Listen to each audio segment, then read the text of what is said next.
Carros arrojados, motores potentes e uma nostalgia sem precedentes, hoje é dia de nós entendermos qual que é a história e origem da Metal Maniacs. Oi, eu sou André e sejam muito bem-vindos a mais um vídeo. Quando falamos das equipes, eu tenho certeza que muitas equipes em qualquer anime, qualquer desenho, qualquer história trazem sua nostalgia. Mas igual a Metal Manix trouxe nostalgia e rivalidade com a Tecu, eu tenho certeza que não existe outra. A sua origem nunca foi explicada de uma forma muito clara, porém tem pequenos insights dentro do filme que fazem a gente entender o seguinte: ela teve uma origem, digamos que estranha, porém eles tiveram um desenvolvimento muito bom, composta pelo Torque, pelo Monkey, pelo Porkchop, pelo Mark Wilde e pelo Taro Kitano. A Metal Manix ela é uma equipe que ela busca muito mais, digamos que carros práticos, carros sem tanta tecnologia e carros potentes, sendo a única equipe que de fato utiliza proteções como as roll cages, e principalmente nós vemos que o Taro ele é um dos principais que traz essa robustez para os carros. Durante todo o desenvolvimento da trama, nós vemos que a Metal Manix ela sempre teve uma rivalidade com a Tecu, mas por qual motivo? Se retrocedermos um pouquinho lá no passado, nós vemos que existiu uma rivalidade entre o Tony Passaro e o Torque Maddox, o que nos diz que a Metal Manix ela sempre teve uma treta com a Tecu, porém não é explicado a origem dela, assim como foi explicado a origem da Tecu, porque só um pequeno parênteses, a Tecu ela surgiu muito antes lá no passado, ela nem se chamava Tecu na época, era chamada de Street Kings, e posteriormente com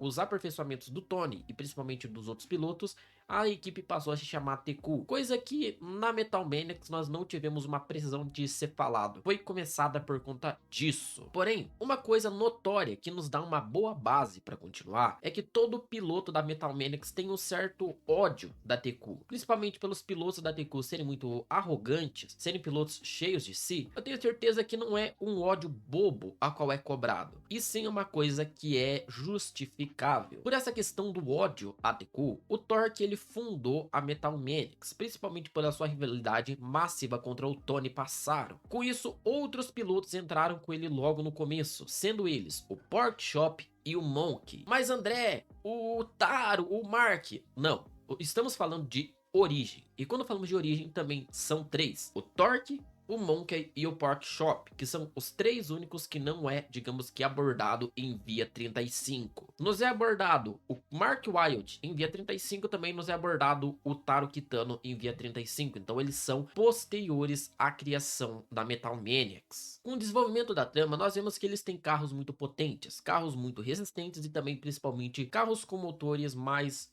digamos assim, americanizados, com peças pegadas de ferro velho, peças, digamos assim, usadas para construir seus carros resistentes. Outra coisa que dá a entender ao decorrer de toda a franquia é que a Metal Manix é como se fosse uma fraternidade, abrigando vários pilotos de diferentes histórias. Nunca nos é explicada a história direito do Porkchop, nem a do Monkey e principalmente a história do Taro. Porém, a gente consegue entender que o Torque ele já foi preso, o Mark Wilde também já foi preso, e eles são uma equipe muito mais, digamos assim, chill family, que são aquela equipe família, que se preocupa com seus pilotos da mesma forma que um familiar. E com isso também entendemos que a Metal Manix, ela é uma equipe que ela sempre procurou rivalizar com a Tecu, não somente pela questão da competição, mas também como uma questão de honra. Por exemplo, a única equipe que vai ter dignidade de confrontar vocês somos nós, a Metal Maniacs. Em todo o filme, nós vemos que existe uma rivalidade entre o Kurt e o Mark, mas não pela questão de equipes, porém pela questão de família. Assim como também o Nolo e o Torque têm essa questão de rivalidade pela questão de família. Os próprios pilotos, Porkchop, o Monkey e principalmente o Taro não têm tanta rivalidade com os pilotos da Tecu pela questão das equipes. Na verdade, eles quase não têm rivalidade. O do Taro, ele talvez só tenha um pouquinho de rivalidade com o Kurt por aquela questão do Acele Charger lá do reino da metrópole. E com isso, eles tendo essa certa rivalidade, digamos que dividida, a Metal Manix sempre procurou, digamos que, ter os carros muito mais brutos, digamos sem tantas tecnologias. Porque como a gente consegue ver lá no Hot Wheels Ponto de Ruptura, a Metal Manix, por ter, digamos assim, carros muito mais rústicos, carros muito mais raízes, eles têm, digamos assim, uma forma de pilotagem diferente.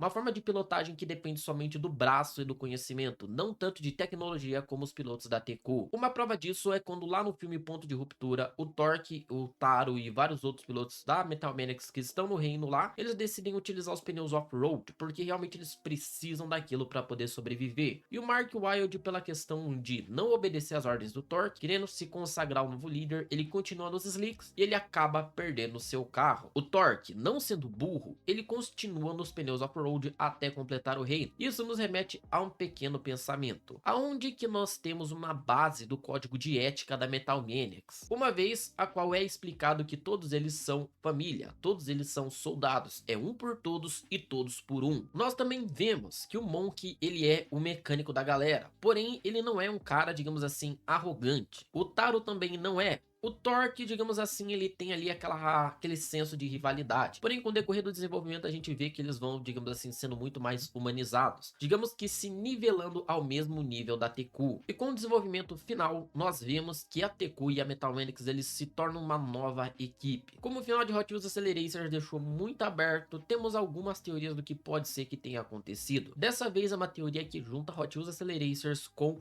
Hot Wheels Battle Force 5. E, bem, eu preciso ainda assistir Battle Force 5 para poder continuar teorizando sobre Hot Wheels aqui no canal. Então, moçada, eu espero que vocês tenham entendido um pouco sobre a origem, sobre algum desenvolvimento. E se ficou alguma dúvida, deixe aqui nos comentários que eu vou ter prazer em responder vocês. Meu nome é André, moçada, e muito obrigado por ter ficado até o final. Se você quiser ajudar com uma inscrição, com like, você fortalece e você me ajuda a entender que você gosta do conteúdo. Então, moçada, agradeço de coração a todos vocês.